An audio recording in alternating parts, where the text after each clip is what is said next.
High. Excuse me, কে আপনি? রাগ করো কেন? সারাদিন কাজ করে বাসায় এসে পড়াশোনা করে কখন যে ঘুমাই গেছে আমার খেয়াল ছিল না। ঘুম থেকে উঠে তাড়াহুড়া করে দেখি যে তোমার অনেকগুলো মিস কলস। আমি খেয়ে না খেয়ে দৌড়ায় আসছি, প্লিজ রাগ করো না। আমি সারা সপ্তাহ ওয়েট করে থাকি উইকেন্ডের জন্য, যে এই দিনটা তোমার সাথে আমি ঘুরবো ফিরবো, একটু টাইম স্পেন্ড করবো, বাট তুমি তো করবো তো, আমি আসছি তো রাগ করে আসো কেন? আসছো, কিন্তু দিনের বেলা অর্ধেক শেষ যখন হয়ে গেছে তখন তুমি আসছো। এখন তোমাকে দিয়ে আমি কি করবো? দেখো, তোমার চেহারাটা আমি এখন দেখতে চাই না, আমার মেজাজ খারাপ হচ্ছে, তুমি আমার সামনে থেকে সরো, যাও। তো দূর থেকে আসলাম, চলে যাব? না, আমি চলে যাব।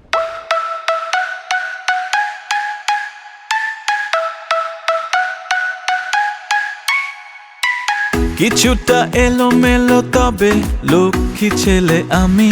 তা না না না না না না না না, ভুল করে হয়ে যায় কিছু ভুল। না না না না, তবে যদি বলো ভালোবাসি কত তোমায়, অভিমান করো না, দূরে চলে যেও না। তোমায় নিয়ে আজ হারাবো, বহু দূরে যাবো। ভালোবাসা ভালোবাসা সব তো মিছে আশা, আমি জেনে গেছি। সব বুঝে বলো লাভ কি হলো শেষে, আমি ফেসে গেছি। অনেক তো হইলাম, সরি, এবার মাফ করে দাও না। Stop this nonsense. আচ্ছা, মাফ করেছি, উঠো এবার। মানুষজন তাকিয়ে আছে আমাদের দিকে।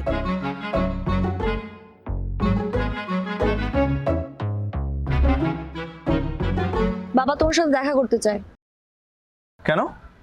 তোমার কথা বাবাকে বলেছি তাই। ও, তাহলে দেখা করার কি দরকার? বাকি কথাও বলে দাও। আমার বাবা না তোমার মতন না, he is a self made man. কার হাতে মেয়েকে তুলে দিচ্ছে সেটা সে ভালোভাবে যাচাই করতে চায়। বুঝলাম না, তোমার বাবা এত বছর ধরে আমেরিকা থাকে, তাহলে লাভ কি হলো? আর এদেশের ছেলেমেয়েরা কি এখনো বিয়ে শাদীর জন্য বাপ মার পারমিশন নেয় নাকি? I don't think so. আর বিয়ে তো করবোই, বিয়ে করার জন্য তো তাড়াহুড়ার কি আছে? আর বিয়ে করে ফেললেই তো প্রেম শেষ। আমার বাবা না আপাতত বাংলাদেশি বাঙালি, আমিও তাই।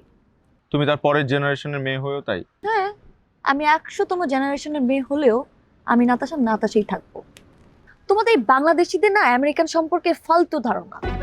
আমেরিকানরা বাংলাদেশের চাইতেও বেশি কনজারভেটিভ।